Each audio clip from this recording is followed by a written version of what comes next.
राज्यात 288 मतदारसंघात निवडणूक प्रक्रिया पार पडलेली आहे। कालच मतदान संपन्न झालेले आहे। नाशिक जिल्ह्यात एकूण 15 विधानसभा मतदारसंघात निवडणुका संपन्न झालेल्या आहेत। आता या निवडणुकीमध्ये कोणाचं पारडं जड आहे यासाठी आपण चर्चा करणार आहोत। आपल्यासोबत नाशिकचे आपला महानगरचे संपादक हेमंत भोसले सर आहेत, त्यानंतर ज्येष्ठ पत्रकार कुमार कडलक सर पण आपल्यासोबत आहेत। सर, आपलं दक्षिण न्यूज मध्ये खूप खूप स्वागत आहे। 15 विधानसभा मतदारसंघ नाशिक जिल्ह्यात मोडतात। एकूण महायुती आणि महाविकास आघाडीमध्ये टसन पाहायला मिळालेली आहे। नेमकं काय चित्र असेल? यंदा जर बघितलं निवडणुकीच्या आधीचं जे चित्र होतं, निवडणुकीच्या आधी म्हणजे साधारणतः 15-20 दिवस आधी हे महाविकास आघाडीचं सर्वत्र चित्र तयार झालेलं होतं, जोपर्यंत सभा झालेल्या नव्हत्या। आणि त्यावेळेला असं वाटत होतं की एकतर्फी लढत होईल। म्हणजे युतीच्या बाबतीत एकतर अँटी इन्कम्बन्सीचा प्रश्न होता की लोक आता कंटाळले होते त्याच लोकप्रतिनिधींना, आणि त्यात अशा काही योजना आणलेल्या होत्या किंवा जो लोकसभेला स्ट्रॉंगली एक गोष्ट जाणवलेली होती ती म्हणजे पक्षांची ताटातूट जी झाली होती। त्यामुळे शरद पवारांचा गट असो किंवा उद्धव ठाकरेंचा गट असो त्याला प्रचंड प्रमाणात सहानुभूती मिळालेली होती, आणि त्यामुळे अगदी नवखे उमेदवार देखील या सहानुभूतीमुळे निवडून आलेले होते। यंदा मात्र आपल्याला निवडणुकीत तसं काही दिसलेलं नाही। म्हणजे सुरुवातीला तसं वाटलं की आघाडीचं एक चांगलं नाणं खणखणेल, परंतु प्रत्यक्षात आघाडीचे उमेदवारी थोडीशी चुकलेली दिसते। म्हणजे बरेचसे उमेदवार चुकीच्या उमेदवारांना उमेदवारी दिल्या गेल्यामुळे हे चित्र पलटलेलं दिसतंय। त्यात पैशांचाही वारेमापाने वापर झालेला आहे। म्हणजे जे आपण निर्णायक मतं म्हणतो, गेल्या 25 ते 30 वर्षापासून आत्तासारखी निवडणूक झालेली नाही। म्हणजे ही जी निवडणूक आहे ही कोणीच आता ज्योतिषी सांगू शकत नाही की कोण निवडून येईल, इतकं कन्फ्युजन या निवडणुकीमध्ये आहे। आणि ते कशामुळे तर कट टू कट फाईट झालेली सगळ्या मतदारसंघामध्ये। अगदी बोटावर मोजणे इतके 2 ते 3 मतदारसंघ असतील की जिथे आपण म्हणू शकतो की एक विशिष्ट उमेदवार निवडून येईल, पण बाकीच्या सगळ्याच मतदारसंघामध्ये संभ्रमित वातावरण आहे। आणि हे संभ्रमित वातावरण हे सत्ता बदलाचा एक संकेत देत असतं। परंतु तरीही ही अगदी जवळपास फाईट असल्यामुळे म्हणजे काही ठिकाणी मला असं वाटतंय की अगदी 5-10 हजार मतांच्या फरकानेच उमेदवार निवडलेला असेल, आणि जिथे 5-10 हजारच्या फरकाने उमेदवार निवडून येईल तिथे कोणीही अंदाज आज बांधू शकणार नाहीये। विशेषतः तुम्ही मध्य नाशिक मतदारसंघाचं जर बघितलं, आपण सहजपणे अंदाज लावून मोकळं झालो की मुस्लिम समाजाची खूप मोठी गर्दी होती आणि त्यामुळे वसंत गीते हे निवडूनच येतील। परंतु जो सायलेंट वोटर आहे, जो हिंदुत्वाच्या एका मुद्द्यावर एकत्र आलेला आहे परंतु त्यांनी आपलं मत व्यक्त केलेलं नाही, तर त्याची संख्या किती आहे हे आता आपल्याला मतमोजणीच्या दिवशी कळेल। आणि त्यामुळे जे चित्र आज दिसतंय तसं प्रत्यक्षात मतदान झालं आहे की नाही याविषयी संभ्रमावस्था आहे। ही खूप वर्षानंतर अशी परिस्थिती निर्माण झाली। तुम्ही लोकसभेचं जर म्हणाल तर लोकसभेला आपण क्लिअर कट चित्र सांगू शकतो, अंदाज व्यक्त करू शकत होता की कोण निवडून येईल। मग आता तसं नाही। म्हणजे जिल्ह्यातल्या 15 मतदारसंघापैकी केवळ 3 ते 4 मतदारसंघ आहेत की जिथं फक्त आपण अंदाज व्यक्त करू शकतो। त्यामुळे ही काटेकी टक्कर सगळीचकडे आहे। आणि महायुतीच्या लोकांना लाडक्या बहिणीचे योजनेचा मोठा फायदा झालेला आहे, आणि जो विरोधक आहे महाविकास आघाडी तर त्यांना अँटी इन्कम्बन्सीचा फायदा होईल। म्हणजे यांच्याविषयीचं जे कटुमत झालेलं आहे लोकांचं त्याचा फायदा हा महाविकास आघाडीला होईल असं वाटतंय। दरवेळेस भाजप पक्ष हा वाढीव मतदार टक्क्याचा त्यांना फायदा होत असतो। यावेळेसही या निवडणुकीत मतदानाचा टक्का मागच्या 2051च्या बदल्यात खूप वाढलेला आहे। तब्बल 10% मतदानाची वाढ झालेली आहे। तर नेमका फायदा हा महाविकास आघाडीला होईल का महायुतीला? नाही, टक्का वाढला हे निश्चित आहे, पण तो कोणाचा वाढला हे पण बघायला पाहिजे। मुस्लिम मतदार गेल्या विधानसभेला इतक्या मोठ्या प्रमाणात होते का? म्हणजे आपण जर काही मतदारसंघ जर बघितला, मुस्लिम बहुल जो मतदारसंघ मध्य नाशिक आहे तर तिथे जवळपास 80-82 हजार मुस्लिम मतदारांची संख्या आहे। आणि तिथे जरी 40,000 समजा 50% जरी वोटिंग झालं असेल मुस्लिम समाजाचं, तर गेल्या इलेक्शनला हेच मतदान हे 25-30 हजारच होतं। म्हणजे जवळपास 25-30 हजार मतं वाढलेली आहेत। आणि ही जी संख्या आहे यांनी मतदानाचा टक्का वाढवलेला आहे। दुसरी गोष्ट, यंदा स्लम मध्ये जे मतदार आहे ते मोठ्या प्रमाणात बाहेर काढण्यात आले। ते कसे काढले सगळ्यांना माहिती, परंतु त्याच्यामुळे ते जर एक गठ्ठा बाहेर निघाले त्यामुळे तोही टक्का वाढलेला आहे। आणि तुम्ही जर प्रत्यक्षात कॉलेज रोड, गंगापूर रोड किंवा जो सो कॉल्ड हाय काय म्हणतो उच्चभ्रू लोकांची वसाहत आहे तर त्या भागात जर बघितलं तर तिकडे अगदी उदासीनता होती मतदानाच्या दिवशी. म्हणजे 3-3, 4-4 लोकच फक्त रांगेत दिसत होते. आणि तुम्ही जर इकडं जुन्या नाशकातल्या भागात गेला, मोहल्ल्यांच्या भागात गेला तर तिथं मोठमोठ्या रांगा दिसत होत्या. आणि त्यामुळे मतदानाचा टक्का कुणी वाढवला ह्या रांगेवरनं लक्षात आलं. लाडकी बहीण योजनेनेही मतदानाचा टक्का हा वाढवलेला आहे. कारण विशेषतः ग्रामीण भागात आपण जर फिरलो, आता मी बऱ्याचशा मतदारसंघामध्ये ग्रामीण भागातही फिरलो, तर तिथं लक्षात येत होतं की महिलांचं मोठ्या प्रमाणात मतदान झालेलं आहे. आणि हा महिला वोटर जो आहे तर तो दोन्ही दृष्टीने असू शकतो. आज 1500 रुपये त्यांना महायुतीकडनं मिळालेले आहेत, परंतु त्यांना आघाडीने प्रलोभन 3000चं दिलेलं आहे. त्यामुळे त्या महायुतीलाच मतदान करायला आल्या असं आज आपण ठामपणे म्हणू शकत नाही. परंतु महिलांचं प्रमाण या लाडक्या बहीण योजनेमुळे वाढलेलं आहे. आणि एकूणच हा जो वाढीव टक्का आहे, हा जो आपण पारंपरिक पद्धतीने विचार करतो की फक्त भारतीय जनता पक्षालाच त्याचा फायदा होईल, तर मला असं वाटत नाही त्या भारतीय जनता पक्षाला होईल. मला त्याच्या उलट वाटतंय की याचा फायदा महाविकास आघाडीला होऊ शकतो. सर, तुम्ही काय सांगाल, कुठल्या गोष्टींचा प्रभाव हा मतदानावर पडलेला आहे? प्रचारामध्ये कुठले मुद्दे महत्वाचे होते? सगळ्यात महत्त्वाचं मी हे विषद करू इच्छितो आत्ता इथे अगोदर की आपण निवडणुका का घेतो. निवडणुका लोकशाहीमध्ये एक मूलभूत अधिकार दिला आहे प्रत्येक मतदाराला. पण मुळात लोकशाही जसजशी प्रगल्भ होत चालली तसं तो मतदानाचा अधिकार काढून घेण्याच्या दिशेने आपण चाललोय का, हा एक मुद्दा इथं चिंता करण्यासारखा आहे. याचं कारण असं आहे की आपण काल जे मतदान झालं त्या मतदानामध्ये बऱ्याच ठिकाणी मतदारांना एकतर डांबून ठेवलं गेलेलं आहे किंवा त्यांनी मतदानच करू नये इथपर्यंत त्या उमेदवारांची नीतिमत्ता गेलेली आहे. तर मुळात माझा पहिला प्रश्न असा आहे की तुम्ही जर निवडणुकीला सामोरे जातायत तर तुम्ही हेल्दी म्हणजे असं मोकळ्या मनाने सामोरे जा, स्पर्धा करा. पण आज कालच्या याच्यात झालेलं काय की मला जर विश्वास नाही आहे मी निवडून येऊ शकतो किंवा मला ते मतदान मिळू शकतं, तर मी ते मतदान रोखायचं कसं, मला नाही तर कुणालाच नाही, अशा पद्धतीने कालच्या ज्या काही खेळी केल्या गेल्या त्या लोकशाहीला घातक आहेत. मग तुम्हाला जर खरोखर अधिकार आहे का त्या सभागृहात बसण्याचा, हा मूळ कालच्या मतदानाने हा प्रश्न उपस्थित केलेला आहे. त्याच्यानंतर जी वाढलेली टक्केवारी हेमंत सरांनी सांगितलं ती नेमकं कोणाकडे जाईल हा आत्ता आपण त्याचा अंदाज बांधू शकत नाही. पण माझं त्याच्यावरती मत असं आहे की आत्तापर्यंत आपण असं गृहीत धरलेलं आहे की जेव्हा जेव्हा मतदानाची टक्केवारी वाढलेली आहे तेव्हा तेव्हा परिवर्तन झालेलं आहे. तर कदाचित त्या परिवर्तनाच्या उद्देशाने कालचं मतदान वाढलेलं असू शकतं. या दृष्टीने आपण विचार करायला हरकत नाही. नेमकं आरक्षणाचा जो मुद्दा होता, मराठा आरक्षणाचा विषय असो किंवा ओबीसीचा मुद्दा असो, हा नाशिक जिल्ह्यामध्ये कितपत चालला आहे असं वाटतं तुम्हाला? आता मी जेव्हा जेव्हा मराठा समाजाचा विषय निघतो किंवा ओबीसी समाजाचा विषय निघतो तेव्हा प्रत्येक वेळेला हे सांगत असतो की मराठा समाज हा प्रत्येक राजकीय पक्षामध्ये विखुरला गेलेला आहे. त्याला एक आयडिओलॉजी, प्रत्येक मराठा समाजाच्या प्रत्येक माणसाला एक आयडिओलॉजी आहे.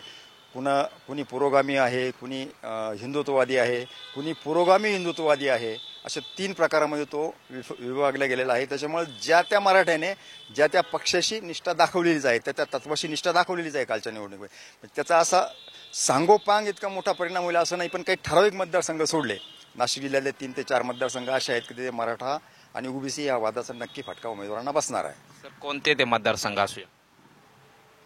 येवल्यामध्ये जे आपण चित्र पाहिलं, काही ठिकाणी महायुतीच्या उमेदवारांना काही ठिकाणी गावामध्ये येण्यासुद्धा बंदी घातली गेलेली आहे. त्याच्या व्यतिरिक्त जो मनोज जरांगे यांनी 3 दिवसापूर्वी त्यांचा दौरा झाला, त्या दौऱ्यामध्ये जो उत्स्फूर्त प्रतिसाद त्यांच्या दौऱ्याला मिळाला, तर तो मतदानामध्ये टक्केवारी यावेळेला त्याच्यामुळे सुद्धा वाढलेली आहे. आणि दुसरी गोष्ट, कदाचित तो सायलेंट वोटर म्हणूनही काम करून तो महायुतीला त्याचा फटका बसू शकतो. नांदगावमध्ये तर काल जो राहाडा झाला त्या राहाड्यातनं आणखी एक वेगळा संदेश गेलेला आहे की जी दादागिरी मुजोरी दोन्ही बाजूने जी होते ती आम्हाला नको आहे. मराठा समाजासह इतर समाजाचे जे मतदान आहे त्याचा सुद्धा त्या पद्धतीने फटका बसू शकतो. हेमंत सर, बऱ्याच ठिकाणी धनशक्ती विरुद्ध जनशक्ती असा प्रचार झाला, त्यानंतर गुंडगिरी विरुद्ध पण आवाज उचलला गेला आणि खूप मतदारसंघात गुंडगिरी सारख्याही गोष्टी झालेल्या आहे, वादविवाद झाले, हत्यारांनी वार झाले, बंदुकी काढण्यात आल्या, याबद्दल काय सांगा? आता ज्या उमेदवारांनी असं म्हटलंय की धनशक्ती विरुद्ध जनशक्तीची ही लढाई आहे, म्हणजे त्याचा अर्थ असा अभिप्रेत होतो की ते स्वतः जनशक्तीच्या बाजूने आहे आणि प्रतिस्पर्धी उमेदवार हा धनशक्तीच्या बाजूने आहे. प्रत्यक्षात जो जनशक्तीच्या बाजूने होता तोही धनशक्तीचा वापर करताना दिसला. म्हणजे सगळ्याच मतदारसंघात असं आपण कुठंच म्हणू शकत नाही की पैशांचं वाटप झालेलं नाही. हे सगळ्याच मतदारसंघात पैशांचं वाटप झालंय. मला तुम्ही विचाराल तर गेले विधानसभेची निवडणूक ही 2 ते 5 कोटीपर्यंत होऊन जात होती, म्हणजे आपल्या नाशिक सारख्या शहरात, जी आता 30 ते 35 कोटीपर्यंत गेलेली आहे. इतका मोठा फरक आहे आणि इतकं मोठ्या प्रमाणात हे वाटप झालेलं आहे. हे वाटप बऱ्याच गुपचुपही झाले, काही सार्वजनिकरित्या पण झालेलं आहे. आणि तुम्ही कालचे जर काही व्हिडिओ बघितले तर त्याच्या सरळ सरळ पाकिटामध्ये पैसे निघताना दिसत आहेत. परंतु जे सत्ताधाऱ्यांकडनं ज्या लोकांना पकडलं गेलेलं आहे त्यांच्या विरुद्ध गुन्हे दाखल झालेले आहेत आणि विरोधकांनी ज्यांना पकडले त्यांना मात्र इलेक्शनचे काही नियम दाखवण्यात आलेले आणि त्यांच्यावर गुन्हे दाखल झालेले नाही. म्हणजे सत्तेचा गैरवापर जो म्हणतो तोही यावेळेला मोठ्या प्रमाणात हा झालेला आहे. आणि त्याच्यामुळे सगळ्याच म्हणजे नाशिक जिल्ह्यातल्या 15च्या 15 मतदारसंघात पैशांचा वापर झालेला आहे हे मी ठामपणे सांगू शकतो. परंतु या गोष्टींचे पुरावे नसतात, त्यामुळे कुणी स्पष्टपणे ते बोलत नाही. परंतु जे मतदार बाहेर निघत नाही किंवा संध्याकाळच्या वेळेला तुम्ही एक गठ्ठा मतदान असं काय होतं की शेवटचा जो 1 तास उरलेला असतो त्याच्यात अचानकपणे 10 ते 15% मतदान वाढून जातं. तर हा जो वर्ग आहे हा कशामुळे बाहेर निघत नसतो, हा कशाची वाट बघत असतो, याचा थोडासा विचार केला तर साधारणतः आर्थिक गणित आपल्याला स्पष्ट होतात. आता आपण एक मतदारसंघ निहाय अभ्यास जर केला तर आपण आता नाशिक मध्य मतदारसंघात आपण उभे आहोत. नाशिक मध्य मतदारसंघामध्ये भाजपच्या देवयानी फरांदे आणि शिवसेना उद्धव ठाकरे गटाचे वसंत गीते यांच्यात थेट सामना रंगलेला आहे. तर नेमकं कोणाचं पारड जड वाटतंय आपल्याला? मी मगाशी सांगितल्याप्रमाणे नाशिक मध्ये हा मतदारसंघ असा आहे की जिथे आपण आज निश्चितपणे सांगू शकत नाही. म्हणजे जोही कोणी उमेदवार विजयी होईल तो अगदी 9-10 हजार मतांच्या फरकाने निवडून आलेला असेल. आणि 9-10 हजार मतांचा फरक म्हणजे यात कोणीच सांगू शकत नाही की कोण निवडून येईल. दोन्ही बाजूंचा जर विचार केला तर वसंत गीते यांना मुस्लिम समाजाची मतं मिळालेली आहेत. भाजपच्या ज्या फरांदेताई होत्या तर त्यांना मराठा समाजही काही त्यांच्या बाबतीत नाराज होता आणि ती मतं देखील वसंत गीतेंना मिळालेली आहे. आणि त्यामुळे वसंत गीतेंची चर्चा जास्त झालेली आहे. परंतु भाजपनी जी शेवटच्या काही प्रचाराच्या काळामध्ये जी लाईन आणली की कटेंगे तो बटेंगे किंवा एक है तो सेफ आहे, तर या लाईनचा हिंदू मतांच्या एकत्रीकरणासाठी मोठा उपयोग झालेला दिसतोय. जो मराठा समाज हा भाजपमुळे दुखावला गेलेला होता त्यातला जो कट्टर हिंदुत्ववादी जो समाज होता तो पुन्हा एकदा भाजपला कनेक्ट झालेला दिसतोय आणि त्यामुळे मतांचं हे ध्रुवीकरण झालेलं दिसतंय. म्हणजे असं सुरुवातीला असं वाटत होतं की मराठा समाजाचे एक गठ्ठा मतं हे आपल्याला महाविकास आघाडीला जातील, परंतु प्रत्यक्षात तसं झालेलं दिसत नाही. दुसरीकडे संविधानाचा मुद्दा होता. संविधानच धोक्यात असल्यामुळे SC समाजाने लोकसभा निवडणुकीला महायुतीला मतदान केलेलं नव्हतं. परंतु हा नॅरेटिव्ह बऱ्यापैकी पुसला गेलेला होता यंदाच्या निवडणुकीत. त्याच्यामुळे SC-STचं मतं देखील आपल्याला भाजपला मिळालेली दिसतात. त्यामुळे या ठिकाणी निश्चितपणे कोण निवडून येऊ शकेल असं कोणीही आज खुलेपणाने सांगू शकत नाही. परंतु हा फरक मात्र कमी असेल. म्हणजे आज जर कोणी म्हणत असेल ना 40 आणि 50 हजाराच्या फरकाने अमुक एक उमेदवार निवडून येईल तर तसं प्रत्यक्षात होणार नाही. फरक हा 10 ते 15 हजार मतांचा असेल आणि त्यालाच आपण काटेकी टक्कर म्हणतो. आता आपण दुसरा मतदारसंघ म्हणजे नाशिक पूर्व मतदारसंघ जर विचार केला तर त्या मतदारसंघामध्ये गणेश गीते आणि राहुल ढिकले यांच्यात थेट सामना होता आणि मनसेचे प्रसाद सानप पण तिथे त्या ठिकाणी होते. नेमकं तिथे धनशक्ती आणि जनशक्ती असा प्रचार त्याच ठिकाणी केला गेला आणि त्यांच्यात मध्ये वादही खूप झाले. तर नेमकं तिथे काय परिस्थिती? नाही, मला तिथं आता धनशक्ती आणि जनशक्ती दोन्ही उमेदवारांकडे होती. प्रसाद सानपांचा विचार आपण थोडा वेळ बाजूला ठेवू. पण जे ढिकले होते किंवा जे गीते होते तर हे श्रीमंत उमेदवार आहे. म्हणजे कोणी ढिकलेंना गरीब म्हणत असेल तर तो एक विनोदाचा भाग होईल. परंतु ढिकलेही तसे श्रीमंतच उमेदवार आहे. गीतेंनी निवडणूक उभी केली. लक्षात घ्या की गीते पहिल्यांदाच विधानसभा लढत होते. त्यांनी महापालिकेतही खूप जुना अनुभव आहे असं नाही, त्यांनी एकदाच महापालिका लढलेली आहे आणि तरीही त्यांनी विधानसभा निदान स्पर्धेत येण्यापुरतं तरी ते पुढे गेलेले आहेत आणि ते क्रेडिट गीतेंना जातं. म्हणजे ते कुठल्या पद्धतीने लढले किंवा काय हा वादाचा मुद्दा असू शकतो, परंतु त्यांनी एक वातावरण तयार केलेलं होतं. त्यांनी ढिकलेंनाही कामाला लावलं. कदाचित दुसरा उमेदवार असता तर ढिकले थोडेसे निश्चिंत राहिले असते, परंतु ढिकले हे शेवटच्या दिवसापर्यंत ऍक्टिव्ह होते. त्याचं श्रेय तुम्हाला गीतेंना द्यावंच लागेल. परंतु थोडंसं जातीय समीकरणांचा जर विचार केला तर जातीय समीकरणांमध्ये साधारणतः 30-32 हजार मतं हे वंजारी समाजाचे आहेत आणि जवळपास 1.25 ते 1.5 लाख मतं हे मराठा समाजाचे आहेत आणि तो एक मोठा फायदा हा ढिकलेंना होऊ शकतो. दुसरी गोष्ट, ढिकलेंकडे दाखवायला कामं होते, कारण ते गेल्या पंचवार्षिकमध्ये आमदार होते. त्यांनी बरेचसे कामं केले आहेत. रामाचा पुतळा मोठा उभा केला आणि पंचवटी, विशेषतः जो पंचवटीचा भाग आहे पूर्व मतदारसंघाचा, हा भाजपचा बालेकिल्लाच आहे. म्हणजे बाळासाहेब सानपांनी ज्या पद्धतीने तो बालेकिल्ला तयार करून ठेवलेला आहे त्याचा फायदा हा सरळ सरळ डिक्लेअरनाच होणार आहे. तुम्ही तिथले ब्राह्मण मतं घ्या, मारवाडी समाजाची मतं घ्या, गुजराती मतं घ्या, तर हे डिक्लेअरनं हे पडणारच आहे. शिवाय मराठा समाजाची मतं त्यात येऊन मिळाली आहेत. नाशिक रोडही मराठा बहुल हा मतदारसंघ आहे, नाशिक रोडचा जो भाग आहे. तर त्यामुळे मला असं वाटतंय की या मतदारसंघामध्ये डिक्लेअर निवडून येतील. तिसरा शहराचा मतदारसंघ येतो तो नाशिक पश्चिम. त्या ठिकाणी तिरंगी लढत सामना सर्वांनी बघितलेला आहे. भाजपच्या सीमा हिरे, महाविकास आघाडीचे सुधाकर बडगुजर आणि मनसेचे भाजपमधून आलेले दिनकर पाटील यांच्यात थेट सामना रंगलेला आहे. नेमकं कोणाचं पारडं तिथे जड असेल? आता जर सुरुवातीला जी चर्चा होती इलेक्शनचं असं सुरू झालं तर दिनकर पाटलांना कोणीच काउंट करत नव्हतं त्यावेळेला मनसेचे उमेदवार म्हणून, आणि हे पहिल्या दोनमध्ये नसतीलच. परंतु आता तिसऱ्या नंबरला कोण असेल यावर चर्चा सुरू झाली. म्हणजे तिसऱ्या नंबरला दिनकर पाटील नसतील असं भंडारींची संख्या खूप मोठ्या प्रमाणात आहे. त्यामुळे तिसऱ्या नंबरला कोण असेल. पण जर आपण एकूणच बघितलं की महाविकास आघाडीचं इतर सिडकोचा हा संपूर्ण पट्टा हा शिवसेनेचा म्हणजे उद्धव ठाकरेंच्या शिवसेनेचा बालेकिल्ला म्हणून बघितलं जातं. म्हणजे गोडसेंनाही जी मतं मिळाली होती ते शिवसैनिक म्हणून मतं मिळालेली होती आणि तिथं त्यांना लीड मिळालेला होता. आणि त्याच दृष्टिकोनातनं जर विचार केला तर बडगुजरांचं पारडं तसं जड होतं. एक दिलाने सगळे काम करत होते. उद्धव ठाकरेंना एकटं पाडल्याची भावना लोकांमध्ये आजही ताजी आहे आणि त्यामुळे बडगुजरांच्या बाजूने एक सर्वसामान्यांचं एक बऱ्यापैकी मत तयार झालेलं आहे. दुसरी गोष्ट दिनकर पाटलांनी विशिष्ट भाग पॅक केलेला दिसला. म्हणजे जर तुम्ही सातपूर आणि सातपूरच्या पुढची गावं जर बघितली तर ते दिनकर पाटलांच्या पाठीशी उभे दिसलेत आणि त्यामुळे दिनकर पाटील देखील या स्पर्धेमध्ये आलेले आहेत. आणि तिसरे उमेदवार म्हणजे सीमा हिरे ज्या विद्यमान आमदार आहेत. सीमा हिरेंनी यंदाच्या निवडणुकीत अशा काही गोष्टींना त्यांनीही प्राधान्य दिलं की ज्या गेल्या निवडणुकांमध्ये त्या गोष्टी ते करत नव्हते. परंतु यंदाच्या निवडणुकीत त्यांनीही साम दाम दंडभेद ही भाजपची जी मूळ नीती आहे त्या नीतीप्रमाणे त्यांनी निवडणूक लढवलेली आहे आणि त्यांना सगळ्यात मोठा फायदा होऊ शकतो तर लाडक्या बहीण योजनेचा. आपण जर सिडको आणि सातपूर भागात जर फिरत असाल तर महिला मोठ्या प्रमाणात रांगांमध्ये उभ्या होत्या असं दिसून आलं आणि या सगळ्यांची जर आपण तुलना केली तर ही पण फाईट कट टू कट आहे. म्हणजे मी जे म्हणतोय ते खरंच होईल असं नाही, परंतु मला असं वाटतंय की या मतदारसंघातनं सीमा हिरे विजयी होतील.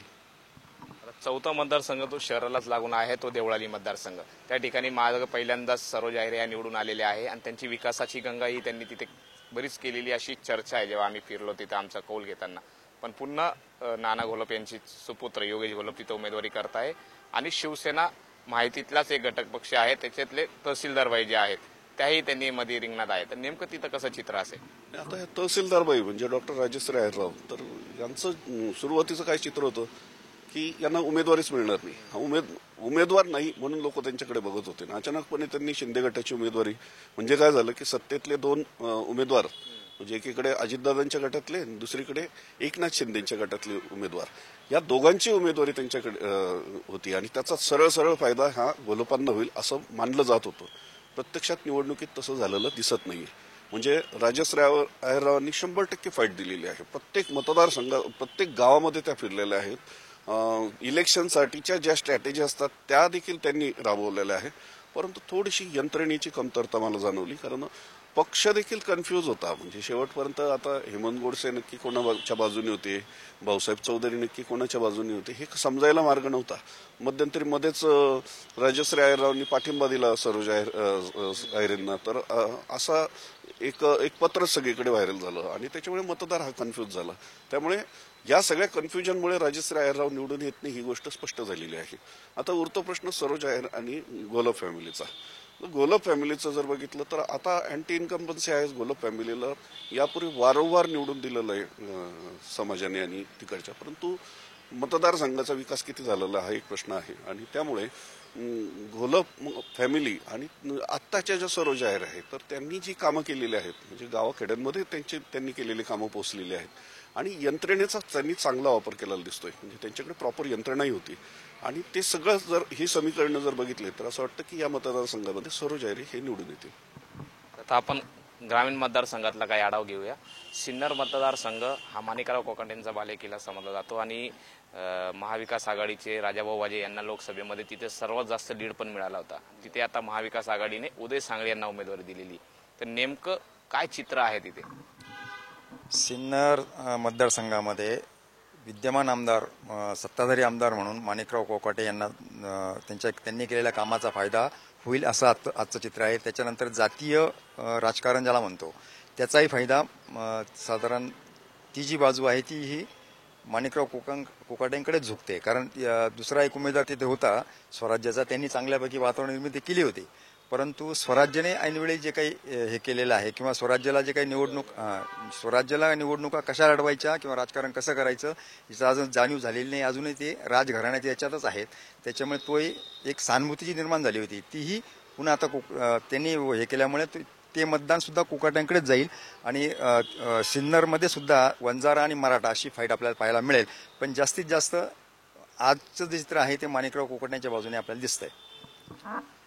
त्या ठिकाणी उदय सांगळेंना पण शरद पवारांनी साथ दिलेली आहे. त्यांचा पण प्रचार जोमात सुरू होता. परंतु मग महाविकास आघाडी त्यांच्या पाठीशी उभी राहणार नाही असं वाटतंय. महाविकास आघाडीमध्ये अंतर्गत ज्या गटबाजी झालेल्या आहेत तिथे किती सिन्नरचं राजकारण हे एका विशिष्ट याच्यात बाजूला फिरत आहे. तर उदय सांगळेंनी आता हा मुद्दा इथं बोलायचा की नाही हा थोडासा वादाचा मुद्दा होईल. परंतु राजकारणात कुणाला मोठं करायचं आणि कुणाला नाही याचं राजकारणात जे मुत्सुदे राजकारणात त्यांना चांगलं कळतं.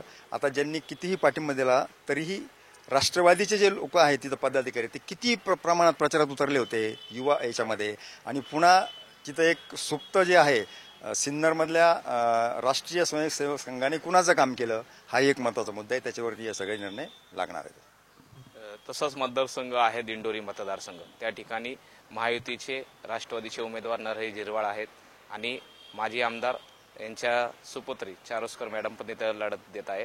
तर तिथलं चित्र कसं स्पष्ट आहे? दिंडोरी मतदारसंघाचा जर विचार केला तर निवडणुका जाहीर होण्याच्या आधीपासून विधानसभेचे जे उपाध्यक्ष आहेत त्यांची ज्या वेळेस पत्रकारांशी चर्चा व्हायची तर ते प्रत्येक वेळी सांगायचे की मला पाडलं तर फक्त रस्ते पाडतील. दिंडोरी मतदारसंघाची ही परिस्थिती आहे.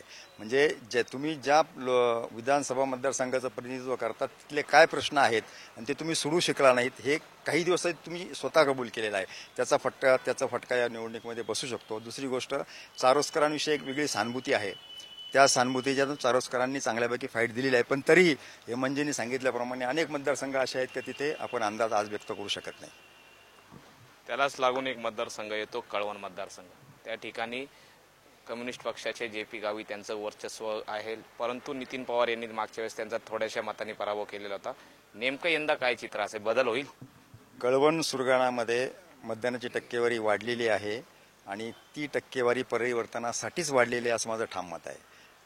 वर्षानुवर्ष घराण्याची सत्ता आणि तिच्यातून निर्माण झालेली मुजोरी, एककल्लीपणा, इतरांना विश्वासात न घेणं या गोष्टींचा फटका पवार घराण्याला यावेळेस नक्की बसेल. आणि जे.पी. गावित यांच्या दृष्टी आणि 50% कळवण तालुक्यातलं जे मतदान आहे ते साधारण दोन्ही गटांमध्ये विभागलं गेलेलं आहे. आणि सुरगाणा जवळपास ते 70% जे.पी. गावित यांच्या पाठीशी उभा राहिल्यामुळे जे.पी. गावित यांना यावेळेस लढाई सोपी झालेली आहे. तर आणखी आपले जे नाशिकचे माजी पालकमंत्री आहे छगन भुजबळ यांचा मतदारसंघ येवला, या ठिकाणी कशी लढत आहे? आत्तापर्यंत 4 विधानसभा मतदारसंघामध्ये जेवढ्या सहजतेने भुजबळ साहेबांनी विजय संपादन केला तेवढ्या सहजपणे यावेळेस त्यांना विजय मिळणार नाही ही काळ्या दगडावरची रेघ आहे. मार्जिन जरी समजा भुजबळ साहेब निवडून आले तरी मार्जिन साधारण 2-5 किंवा 10,000च्या आसपास असेल असं माझं व्यक्तिगत मत आहे. आणि प्रत्येकाचे अंदाज असू शकतात आणि यावेळेला जे अंदाज बांधले जात आहेत ते प्रत्येकाचे अंदाज चुकणार आहेत अशी परिस्थिती आहे. यावेळेला माणिकराव शिंदे यांना मराठा समाजाचं एक गठ्ठा मतदान मिळालेलं आहे. त्या मतदानाचा फायदा होईल. दुसरी गोष्ट माणिकराव शिंदेविषयी एक वेगळी सहानुभूती अशी आहे की ज्यांनी भुजबळ साहेबांना येवल्यामध्ये आणलं, ज्यांचं पुनर्वसन करण्यासाठी माणिकराव शिंदेंचा सिंहाचा वाटा आहे, त्यांनाच काही काळासाठी भुजबळ साहेबांनी बाजूला केलं होतं. म्हणजे कृतज्ञपणा जो राजकारणातला असतो तो कृतज्ञपणा त्या कृतीतनं दिसला. ती एक सहानुभूती शिंदे साहेबांसोबत आहे. तर आता पुन्हा आपण काही नाशिक जिल्ह्यातल्या दुसऱ्या मतदारसंघात जाणार आहोत. आपला जो मतदारसंघ आहे आता आपण खान्देशकडे जाऊयात, जो धुळे लोकसभा मतदारसंघात मोडतो. मालेगावचे 2 मतदारसंघ आणि एक बागलाण. तर नेमकं मालेगाव मध्य आणि बाह्यमध्ये काय परिस्थिती असेल? नाही, मालेगाव बाह्य आता दादा भुसे स्वतः निवडणूक लढतायत आणि या भुसे फॅमिलीशी संबंधित जे काही मुद्दे आहेत ते गेल्या 1-1.5 महिन्यापासून तर चर्चा होतेच आहे. पण बंडू काका बच्चाव जे भुसेंचे अगदी खास म्हणून ओळखले जात होते आणि ते अगदी भुसेंचा उजवा हात असं म्हणूनच त्यांची ओळख होती. तर त्यांनी अपक्ष म्हणून उमेदवारी केलेली आहे आणि त्याचा मोठा फटका हा भुसेंना थेटपणे बसू शकतो. दुसरी गोष्ट, मालेगावमध्ये जवळपास 50-52 हजार, मालेगाव बाह्यमध्ये, म्हणजे आपला समज आहे की मालेगाव मध्यमध्येच फक्त मुस्लिम समाज आहे, परंतु मालेगाव बाह्यमध्ये देखील जवळपास 50-52 हजार लोक मुस्लिम आहेत आणि यातले मॅक्झिमम म्हणजे जवळपास 90% मतं हे भुसेंना पडणारेच नाहीत. त्यामुळे त्याचा फायदा हा हिरेंना होऊ शकतो. असं जरी असलं तरी भुसेनची स्ट्रॅटेजी म्हणा किंवा काही कायदेशीर अडचणी ज्या आलेल्या होत्या अद्वै हिरेंना, म्हणजे शिवसेने उबाटा गटाचे उमेदवार होते, तर त्यांचे जर उमेदवारी जर बघितली आपण तर तिथे निवडणुकीची तयारीसाठी जो वेळ मिळायला हवा होता त्यावेळेला ते तुरुंगात होते आणि त्या गोष्टीमुळे जी मोर्चे बांधणी, अर्थात हिरे फॅमिलीतला कोणीही उमेदवार असला तरी प्रशांत हिरेंपासून सगळे ऍक्टिव्ह असतात आणि त्यांनी सगळी ती मोर्चे बांधणी केलेली होती. परंतु या सगळ्या जरी गोष्टी असल्या तरी दादा भुसेंनी पेरणी करून ठेवलेली आहे. ग्रामीण भागात कसं असतं की तुमच्या 10व्याला घरी जाणं, 9ला घरी जाणं, वाढदिवसाला घरी जाणं, असे संबंध मेंटेन ठेवणं, 5 वर्षामध्ये तुम्ही वेगवेगळ्या मोठमोठ्या कुटुंबाशी कनेक्ट राहणं, हे याला जास्त महत्व दिलं जातं आणि ते तिथे सगळीकडे दादा भुसे हे उजवे आहेत. तर हेच जर आपण हिरे फॅमिलीच्या बाबतीत जर बघितलं तर हिरे फॅमिली कोणाच्या घरी जाणारी नाहीये, थोडीशी सरंजामशाहीवाली ही फॅमिली आहे आणि जे जनतेपासून ते सातत्याने 2 हात दूर असतात आणि त्यामुळे कदाचित हिरे फॅमिलीला फटका बसू शकतो आणि दादा भुसे हे निवडून येऊ शकतात. मध्य जो भाग आहे, जो नाशिक मध्ये सारखाच तो मालेगाव मध्ये आहे, त्याच एका मतदारसंघामुळे आपल्या शोभा बच्चव आहे त्यांचा विजय झालेला होता. तर नेमकं तिथे काय परिस्थिती?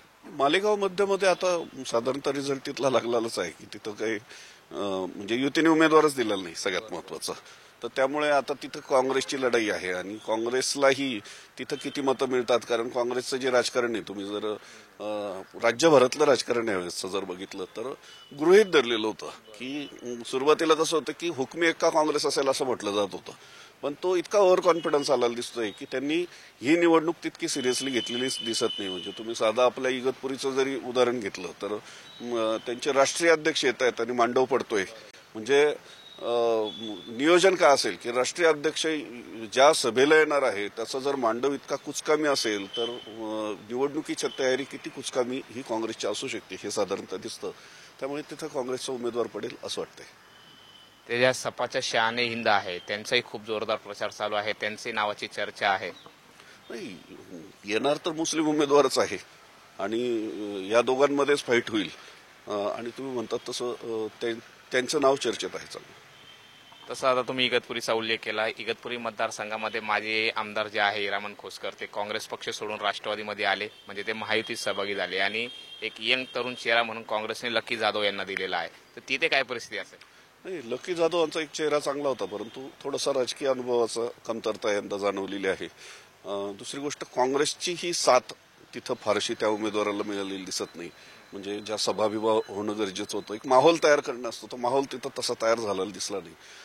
दुसरी गोष्ट, हिरामन खोसकर जे आहेत, जे अजितदादांच्या गट, ते बेरकी राजकारणी म्हणून ओळखले जातात.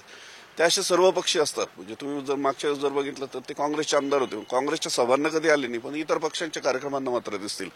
त्यामुळे ते सगळ्यांना घेऊन चालणारे, सगळ्या पक्षांशी चांगले संबंध ठेवणारे, कोणाच्या फारशा विरोधात न राहणारे असे ते आमदार होते. आणि त्यामुळे आणि तिथे निर्मलताईंचंही आव्हान होतं. यंदा मेंगाळ होते तिथे, काशीनाथ मेंगाळही होते. तर या सगळ्यांनी चांगली मतं घेतलेली. परंतु राजकीय अनुभव आणि यापूर्वीची पेरणी जर बघितली तर मला असं वाटतं की तिथे हिरामन खोसकर निवडून येतील. आता आपण जो महाराष्ट्रात गाजला तो मतदारसंघ म्हणजे नांदगाव मतदारसंघ, त्या मतदारसंघासंदर्भात विचारूया. नांदगाव मतदारसंघाची सर्व महाराष्ट्राला क्रेज आहे. नेमकं तिथे काय होणार आहे? छगन भुजबळ यांचे पुतणे समीर भुजबळ यांनी तिथे बंडखोरी केली आणि राष्ट्रवादीचे सर्व राजीनामे देत सुहास कांदे यांच्या विरोधात उमेदवारी केलेली आहे. नेमकं काय चित्र असेल तिथे? नांदगावमध्ये आता सगळ्या राज्याचंच लक्ष लागलेलं आहे, कारण ज्या पद्धतीने ही निवडणूक लढली गेली, सुरुवातीचा जर काळ बघितला तर अगदी सहजपणे बोललं जात होतं की सुहास कांदे हे निवडून येतील. परंतु समीर भुजबळांची जशी एंट्री झाली आणि त्यांनी एक एक आघाड्यांवर ते फ्रंट फूटवर जे खेळत होते, तर ते जर बघितलं तर समीर भुजबळांनी ही निवडणूक उभी केली आहे. नांदगावची निवडणूक चर्चेत आली ती समीर भुजबळांमुळे, आणि समीर भुजबळांमुळे जे महाविकास आघाडीचे जे उमेदवार होते गणेश धात्रक ते थोडेसे झाकवले गेलेले, ते झाकलेच गेले असं म्हणता येईल आपल्याला. परंतु तिथेही जातीय जर समीकरण जर बघितले तर गणेश धात्रक आणि सुहास कांदे हे वंजारी समाजाचं प्रतिनिधित्व करतात, समीर भुजबळ हे माळी समाजाचं प्रतिनिधित्व करतात. तर तिसरे एक मराठा समाजाचे उमेदवार डॉक्टर बोरसे होते, ते मराठा समाजाचं. परंतु तो डॉक्टर बोरसेंकडे बघण्याची दृष्टी एक देव माणूस म्हणून लोक बघितले जायचे. त्यांनी कोविड काळामध्ये जी काही कामं केलेली आहेत नांदगावला, तर त्याच्यामुळे डॉक्टर बोरसे निवडून येतील अशी चर्चा होती. परंतु निवडणुकीच्या तोंडावर जरांगे पाटील त्यांना भेटलेले आहेत किंवा त्यांचा पाठिंबाही मिळालेला आहे, आणि त्यांचे काही निकटवर्ती होते डॉक्टर बोरसेंचे, तर त्या निकटवर्ती यांनी मराठा समाजाचा उमेदवार अशी एक प्रतिमा तयार केली, ज्याच्यामुळे देव माणूस ही प्रतिमा खोडली जाऊन मराठा समाजाचा उमेदवार अशी प्रतिमा तयार झाली. आणि त्यामुळे एक जातीय लेबल लागल्यामुळे डॉक्टर बोरसे आता निवडून येतील असं वाटत नाही. उरला प्रश्न समीर भुजबळ आणि धात्रक आणि सुहास कांदेंचा. धात्रकांची निवडणूक खरं तर तसं बघायला गेलं तर एक जंटलमॅन माणूस होता, आणि सुहास कांदेंनीही एका भाषणामध्ये सांगितलं होतं की जर मला मत देता नाही आलं तर गणेश धात्रकला द्या. म्हणजे कांदेंना साधारणतः काय चाललंय हे लक्षात येत होतं की जेणेकरून कुठल्याही परिस्थितीमध्ये तुम्ही भुजबळांना मतं नका देऊ, असं त्यांनी एक संदेश मतदारांना हा दिलेला होता. असं जरी असलं तरी कांदेंनी जी पेरणी केलेली होती मतदारसंघात, की सगळेच कांदेंच्या कॅरेक्टरवर जातात की दहशतवादी वगैरे हे सगळं आहे, आणि त्याच्यात तथ्य आहे. म्हणजे ज्या पद्धतीने थेट मर्डर करण्याची जी धमकी दिली गेलेली आहे, तर त्यामुळे कांदेंचं कॅरेक्टर ज्याला माहित नाही त्यालाही कळून गेलेलं असेल. परंतु ही काही लपून राहिलेली या गोष्टीमुळे मतदानावर परिणाम पडलाय. पण ही गोष्ट कधी घडली, म्हणजे जे लोकांच्या कानापर्यंत जाऊस तर संध्याकाळी 3-4 वाजून गेलेले होते, आणि त्यानंतरचं मतदान तिथलं जर बघितलं, कांदेंनी बऱ्यापैकी मतदार बाहेर काढलेले. म्हणजे तुम्ही जर बघितलं बंजारा समाज, अख्खा बंजारा समाज त्यांच्या पाठीशी उभा होता, आणि जो ऊसतोड कामगार आहे, म्हणजे ज्यासाठी हे भांडण चाललेलं होतं समीर भुजबळ आणि कांदेंचं, तर तो बंजारा समाजही त्यांच्या पाठीशी आहे. आणि मनमाडपर्यंत पाणी, म्हणजे पाण्याचा प्रश्न, ही निवडणूक मुद्द्यावर लढली गेली नाही असं आपण म्हणतो, परंतु मला असं वाटतं की नांदगावची निवडणूक ही मुद्द्यावर लढली गेलेली होती. मनमाडपर्यंत ज्यांनी पाणी पोहोचवलं त्या सुहास कांदेंना हे मनमाडकर आणि नांदगावकर हे निवडून देतील असं वाटतंय. तर आपण बघू शकतोय आपण वेगवेगळ्या मतदारसंघाचा आढावा घेतोय, आणि त्या ठिकाणी वेगवेगळे मतं आपल्याला दिसत आहेत, तिथले स्थानिक प्रश्न आपल्याला कळत आहे. आता आपला चांदवड मतदारसंघ राहिलेला आहे, आपण कडलक सरांकडे जाणार आहोत. चांदवड मतदारसंघामध्ये भाऊबंदकी आपल्याला दिसली. केदा आहेर, राहुल आहेर समोरासमोर आलेले होते, आणि आपले काँग्रेसचे पण उमेदवार आहे. काय नेमकं चित्र आहे चांदवड देवळा मतदारसंघामध्ये राहुल आहेर की केदा आहेर, भारतीय जनता पक्षाचा उमेदवार कोण असेल अशी एक चर्चा सुरुवातीला झाली होती. आणि स्वतः राहुल आहेर यांनी की मला नको, केदा आहेर यांना यावेळेला संधी द्या, म्हणजे आमचं घर त्याच्यातनं तुटणार नाही, अशी अर्जवी भूमिका यांनी घेतली होती डॉक्टर राहुल आहेर यांनी. पण ऐन वेळेला भारतीय जनता पक्षाने राहुल आहेर यांनाच उमेदवारी दिल्यामुळे केदा आहेर यांनी आत्तापर्यंत मी भारतीय जनता पक्षासाठी जे केलं त्याची ही परिणिती झाली, असं करून थोडंसं अपक्ष म्हणून त्यांनी बंडखोरी केली. आणि त्यावेळेला असं वाटत होतं, त्यांनी ज्या वेळेला सगळे मेळावे घेतले, त्यांना जे पाठिंबे मिळाले, त्याच्यावरून असं वाटतं कैदा आहेर हे बाजी मारून नेतील. परंतु त्याच्यामध्ये तिसरा एक घटक पुन्हा तिथे चर्चेत आलेला आहे, जो प्रहार जनशक्तीचा उमेदवार आहे गणेश निंबाळकर. तर त्यांचीही सहानुभूती चांगल्यापैकी आहे. त्याच्यामुळे काँग्रेसचा जो उमेदवार आहे तिथे हा थोडासा दुर्लक्षित झालेला दिसतो. तरीही एवढं होऊनही आज डॉक्टर राहुल आहेर हे तिथे निवडून येतील अशी परिस्थिती आहे. आता आपण बागलाण मतदारसंघासंदर्भात माहिती घेऊ. बागलाणमध्ये भाजप नेहमीच पुढे असतं, परंतु यंदा त्यांना खूप आव्हानं आहेत तिथे. बागलांचा निकाल आहे ना लोकसभा निवडणुकीच्या वेळेसच लागलेला होता, कारण दिलीप बोरसेंनी जी कामं केलेली आहेत तिथे. तर तुम्ही जर बागलाण हा लोकसभेच्या धुळ्या मतदारसंघामध्ये येतो, आणि त्यावेळेला सुभाष भामरेंना चांगलं वोटिंग हे बागलांनी मिळवून दिलं होतं, आणि हे दिलीप बोरसेंनी मिळवून दिलेलं होतं. त्याच्यामुळे यांनी किती मोठ बांधलेली आहे दिलीप बोरसेंनी हे लक्षात येतं. एक साधा उमेदवार म्हणून बोरसेंकडे बघितलं जातं. ऍक्च्युली महाराष्ट्रातल्या काही श्रीमंत आमदारांपैकी एक आमदार म्हणून बोरसे असू शकतील, कारण डाळिंबाच्या बागा वगैरे मोठं प्रस्थ आहे तसं बागलांमध्ये. परंतु तरीही जमिनीवर राहणारा उमेदवार, प्रत्येकाच्या सुखदुःखामध्ये सहभागी होणारा उमेदवार म्हणून बोरसेंकडे बघितलं जातं. दुसरं दीपिका चव्हाण त्यांच्यासमोर तगडं आव्हान होतं, कारण यंदा सगळीचकडे विशेषतः ग्रामीण भागात जर बघितलं तर शरद पवारांच्या बाजूनी एक वातावरण तयार होतं, आणि त्या सहानुभूतीचा फायदा हा दीपिका चव्हाणांना निश्चितपणे होऊ शकतो. यापूर्वीचं राजकारण जर तुम्ही बघितलं म्हणजे गेल्या 2009 पासूनच्या निवडणुकीमध्ये एक तर चव्हाण असतात किंवा बोरसे असतात, तर ह्या दोन कुटुंबामध्येच ही निवडणूक होते आणि त्यामुळे तिथं हा प्रत्येक पंचवार्षिकला बदल होतो असं सांगितलं जातं, परंतु काही गोष्टींना अपवादही असतात आणि हाच अपवाद हा बागलांमध्ये असू शकेल आणि यंदा मला असं वाटतंय की दिलीप बोरसे हे बागलांमधून निवडून येतील. नक्कीच. आता आपण एकंदरीत 15 मतदारसंघ आपल्या नाशिक जिल्ह्यामध्ये मोडतात. त्या 15 मतदारसंघांपैकी महाविकास आघाडी आणि महायुतीला किती जागा मिळतील, काय अंदाज वाटतो? माझ्या मते मगाशी सांगितल्याप्रमाणे ही काटेकी टक्कर झालेली आहे, त्याच्यामुळे काही मतदारसंघांमध्ये कन्फ्युजन असू शकतं.